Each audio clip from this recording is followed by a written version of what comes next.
Hello everyone, my name is Seyhun. I'm coming from Istanbul, Turkey. I moved to Leipzig about 4 months ago, and now I'm going to tell you a bit more about my first startup, which is called WeDream. The company name is called WeDream, and we were doing interactive art installations for big companies for their marketing purposes. And I'm going to show you a little video about, it's going to be about a showreel about the whole project we did in WeDream.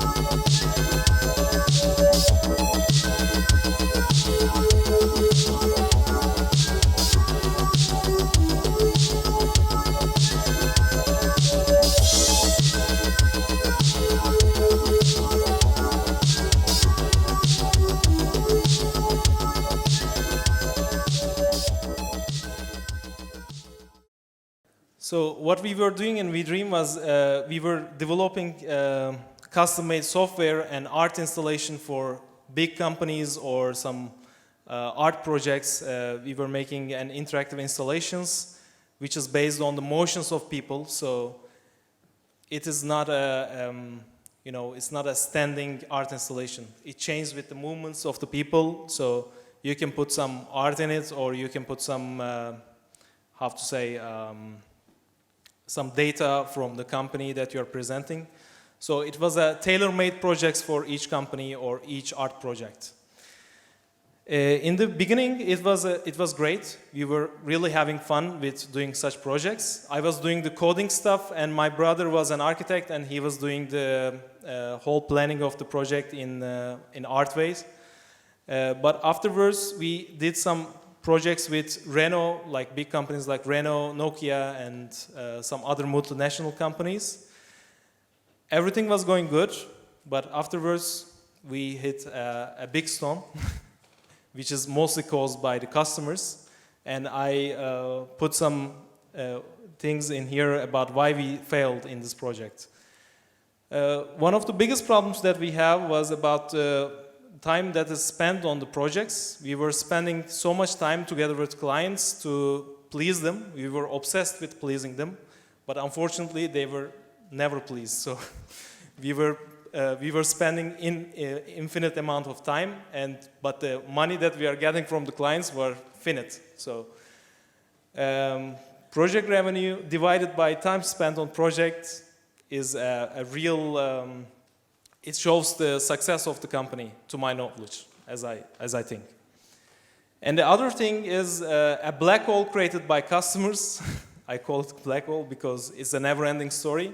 We didn't have some very clear boundaries about the project. Therefore, the customer was keep asking about making revisions. Can we put some crazy lighting in here and some different kind of animations there? And we were like, of course, we can do it. We can do anything you want.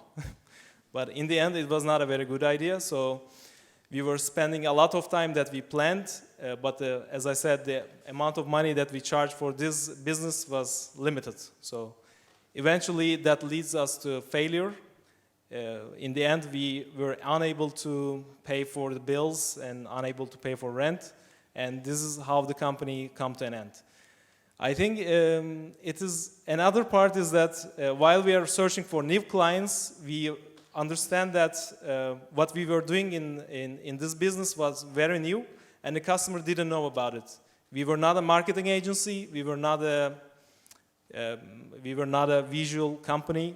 We were what we call interactive installation agency, which was totally new to the customers, so they didn't understand the projects and what we did. Eventually, that led us to some bad things. And another thing is, yes, as I said, the tailor-made projects is not a good idea if you are doing a startup. Because if you would like to succeed in the business, you have to keep track of time.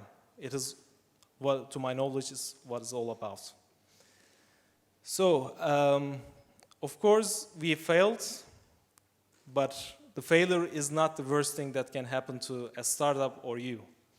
After the bankruptcy of WeDream, my brother, he's an architect, and he founded his own architecture office, which is called Salon Architecture. Now it is an international office which is operating in countries not only in Turkey. On my side, I founded a company called Boyutla, which means Dimension It in English. It was a 3D printing, online 3D printing workshop, which was founded in 2013 and failed in 6 months. Yeah, it was not the best idea ever. So,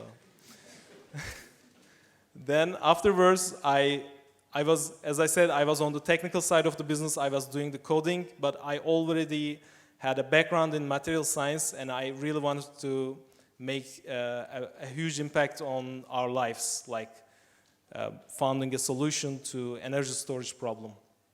Then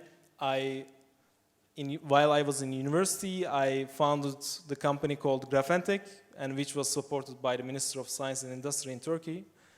And after I founded in 2013, it was acquired by NGIM Holding. After this time, it started as a startup, then it got an investment from a company called NGIM Holding. And afterwards, this company moved into Leipzig, and here I am.